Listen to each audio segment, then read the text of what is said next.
Morning, everybody. Rusty from the Rusty Razor Guy does a shave today. Today we're using Crowne and Crane's, well, tobacco leaf and amber. Well, it's like Haverford, which is a lovely scent for Haverford because you got that nice, rich tobacco scent. And then it's got a little bit of the amber woods. It's like they took amber woods and Haverford and smashed them together. That's how it smells, if you know those two.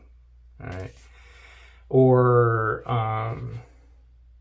Autumn Glory. That's the one. Take Autumn Glory and Haverford and smash them together, and that's kind of how it smells. It's a wonderful scent. And then we're going to use the fourth use of the Wizamets with the Krisp razor. Let's see how this shave goes. Normally when I'm using the Krisp, I go with like a first or second use. Today I'm going to try the fourth use. Just see how it works out. Alright, so, and then we're going to be following up with some Stirling Haverford. Well, you know, it's like the closest I got to having. Wow, that popped. Twisted the lid and it goes, I don't know if you heard that on camera, man. It's like popping a cork on some scotch. Like, hey. Alright, so, how's your day going? Mine's like, okay. A little bit of pain today, but middle back and lower back. Made a mistake last night. I fell asleep in my recliner. I was like watching TV and I was tired. And about midnight I watched, what the heck was I watching? It was the first episode of, the Fargo, the show Fargo. Fifth season of Fargo. I started watching it and I just got done watching. I was like, watching it, and I was like, got on my phone for a few minutes to check things out, and next thing I was like, I wake up and it's like at 5:30 in the morning. It's like, what? I just got 4.5 hours of sleep in my chair. So I went back to bed on my regular bed, but it's like, the thing is like when I'm sitting there in my recliner, if I don't have my feet kind of angled bent, it's like I fell asleep with my legs straight and my lower back's like, dumbass, what are you doing? So it's reminding me.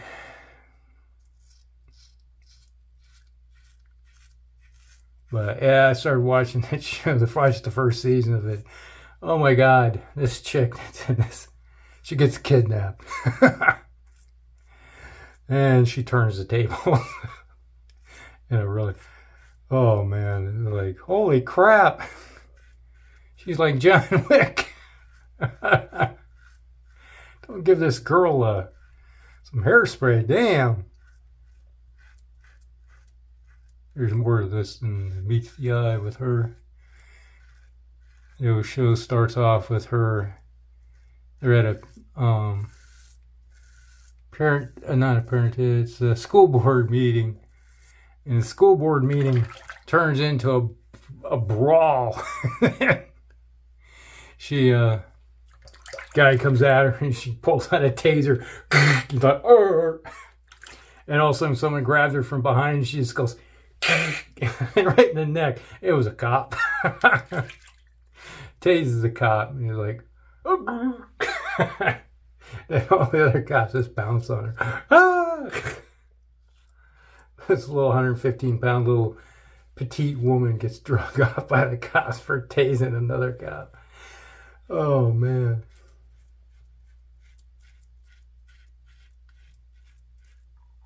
Well, I really didn't mean to do it. It's like, yeah, your Dutch are hurting. And the weird thing is in the show Fargo, they have everybody in Minnesota speaking with this accent, right? I'm like, I grew up in Minnesota. I'm like, where's this accent coming from? I remember a few people around Brainerd had this accent, but I've been around this entire state of Minnesota. You know, is that, hey, did you talk like this? You know, it's like all that. It's like a bunch of Canucks or something, you know? Like, I'm like,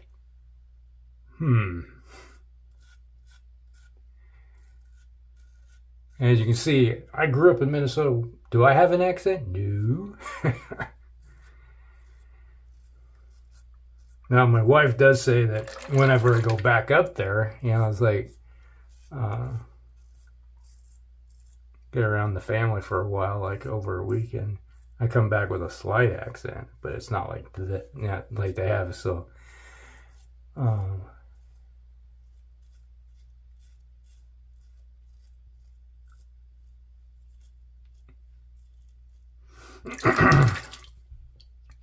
yeah, it's like I'm watching this, and like my wife, you know, she watched a few minutes of it, and before she decided to go to bed, it's like, cause she watched the show Fargo before, because every season's slightly different. You know, they got different storyline about different time periods when things take place.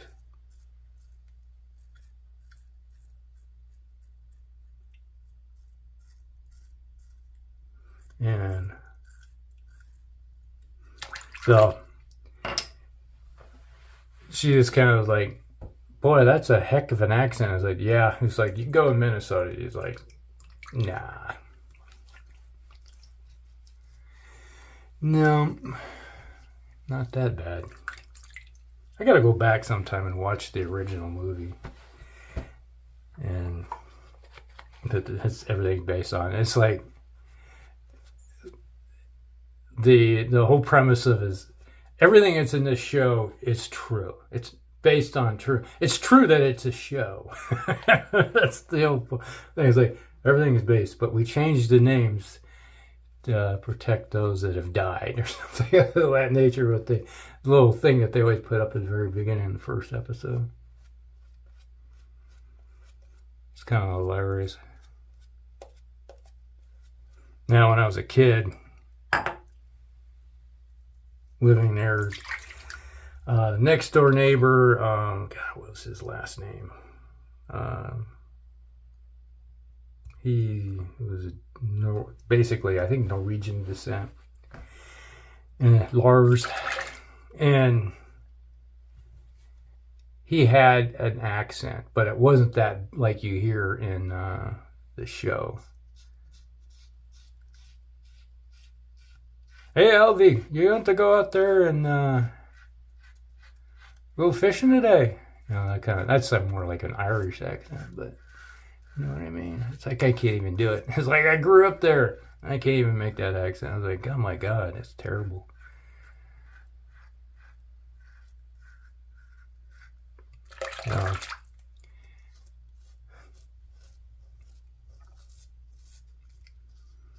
And when I was growing up, it was like, fireworks was illegal. I don't know if it's even legal yet in Minnesota, but I remember it was 4th of July, and neighbor went over and got a bunch of fireworks along with my uncle, and had this kid out there blowing fireworks off. They were blowing fireworks off. And it was like, that was when my uncle was throwing the M80s. You know, we're talking the big stuff, you know, that made all kinds of loud bang. And he was throwing stuff, and all of a sudden, highway patrolman just drives right up as we're blasting stuff. And he stops the car and he's, hey, what are you doing? Shooting fireworks, huh? And he goes, all right, come over here. Hand me that bag. And I'm like, oh man, we're going to lose all of our fireworks. He reaches into the bag, looks through it, grabs a handful of like a couple M80s and some bigger stuff, or smaller stuff, and some rockets. And he goes, all right, and he hands the bag. You guys be safe. He drives off. He was like, oh, all I want was some stuff to go blow myself.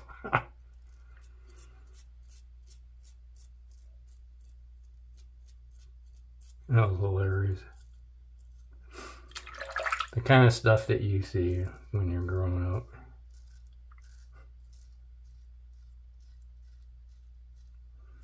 Just goes to show you, yeah.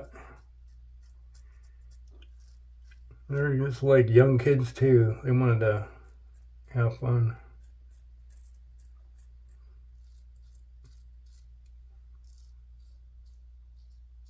a year later, it's like, yeah, like here in Iowa, it was illegal to have fireworks in the state. It was about 6 years ago, 6 to 8 years ago, they legalized it. So then I left it up to the municipalities to determine if you can shoot fireworks or not. And the city of Des Moines said, no, you cannot shoot fireworks. You can sell it, but you can't shoot it.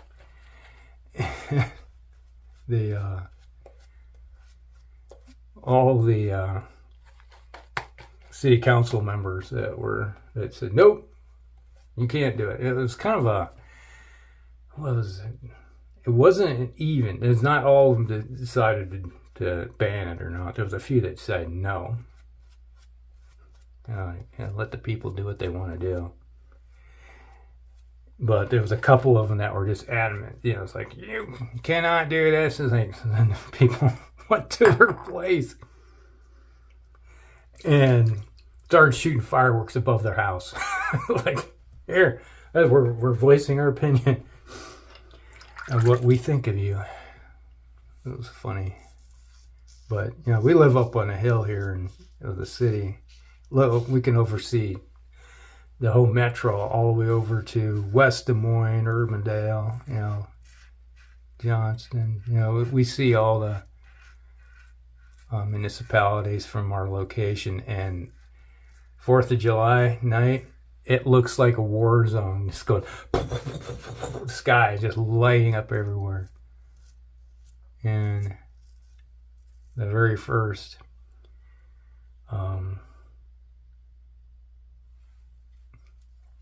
day or the day afterwards, it's like the city council, that was illegal, you're not supposed to be doing that. And it's like, they were up in an uproar because, geez, imagine that. People are not following the law.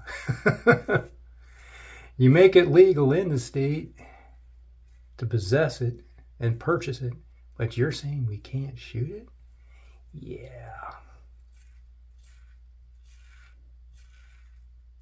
People are going to be mad.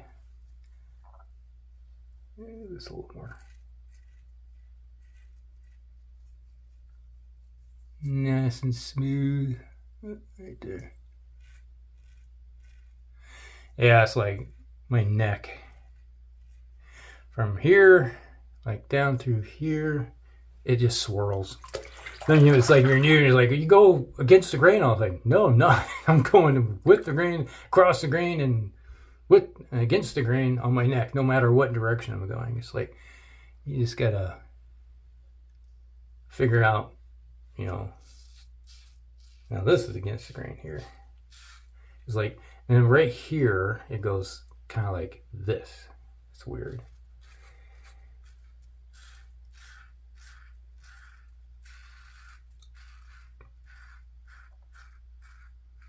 Yeah, it's like when you're learning to shave for the first time, or I'd say probably the first 10 times you're shaving, don't be afraid to fill your face up.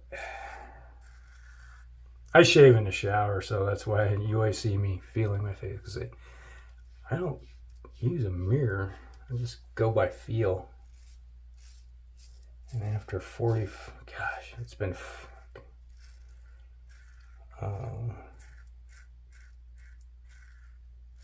46 years? Yeah, 46 years of shaving.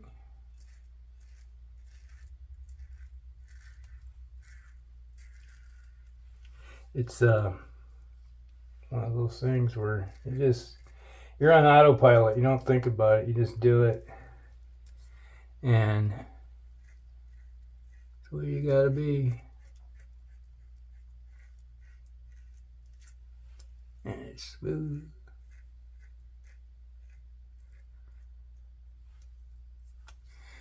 Yeah, I say this Crowne and Crane stuff's pretty good. I looked the other day and it's still not back in business. I don't know if they're ever coming back. They got some nice soap. At least it works for me.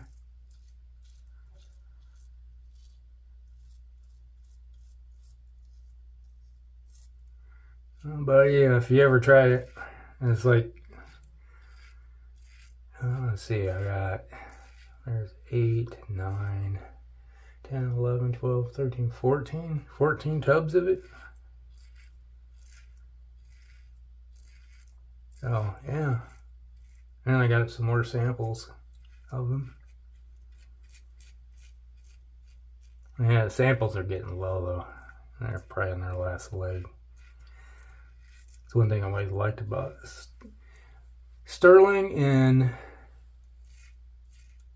Crane, you could buy a 1 ounce sample of their soap. And 1 ounce sample will last you a while too. Yeah, it's per ounce, it's a little more expensive than just buying it by the tub, but it's a lot cheaper if you or just want to try it instead of taking a chance of buying a whole tub of something and realizing, I don't like the scent of this stuff. And it's like, you're only buying an ounce, so you're on a little bit of money instead of a lot of money. And this day and age where tubs are now 16 to almost $30 a tub of soap, yeah, that is there's some high-end stuff, like the PAA is like cost prohibitive anymore. I just don't want to spend that kind of money on something I'm not even sure if I'm going to like or not. That's why I quit buying PAA partly. And yeah, PAA. I got their CK1, so it's not like I know what the CK6 is like, but the CK1 is just similar to Crowne and Crane, not as good as Stirling, or even Hendrix is pretty good too. And I've tried a lot of the Hendrix stuff. They sent me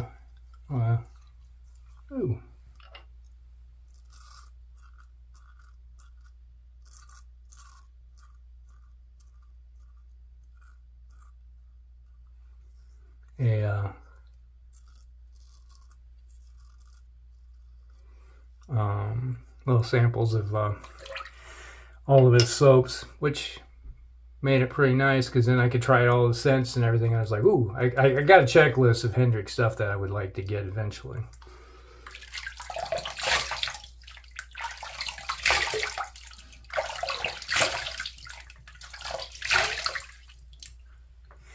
But space is becoming a premium in here.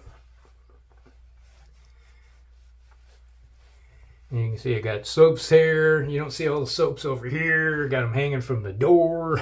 Like when I started hanging them from my door, and my wife was like, "What are you doing?" I'm like, "I'm hanging." It's like, "Is that a shoe, cat?" He's like, "Yes, it's for my soaps." She's like, "Your soaps?" And then after I put it on the door, she just looked at it and goes, like, you could tell she was like frustrated. Like, "Oh my God, you're taking over the bathroom." So, yes, I am. Let's get a little bit of Haverford here.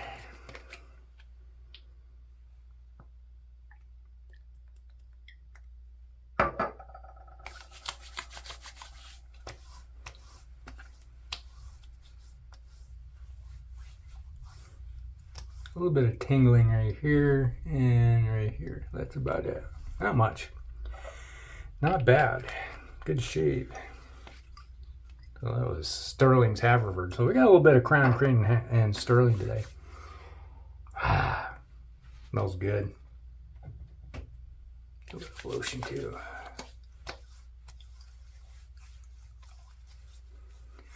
All right.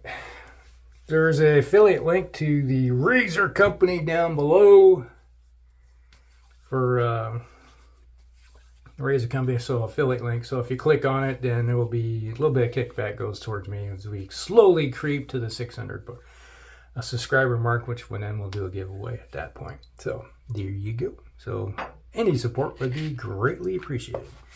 All right, so Shave of the Day, everybody, was brought to you by Crowne and Crane's Tobacco Leaf and Amber. Man, it's a wonderful scent. I smell the amber a lot now. It's like I put that Haverford on my face.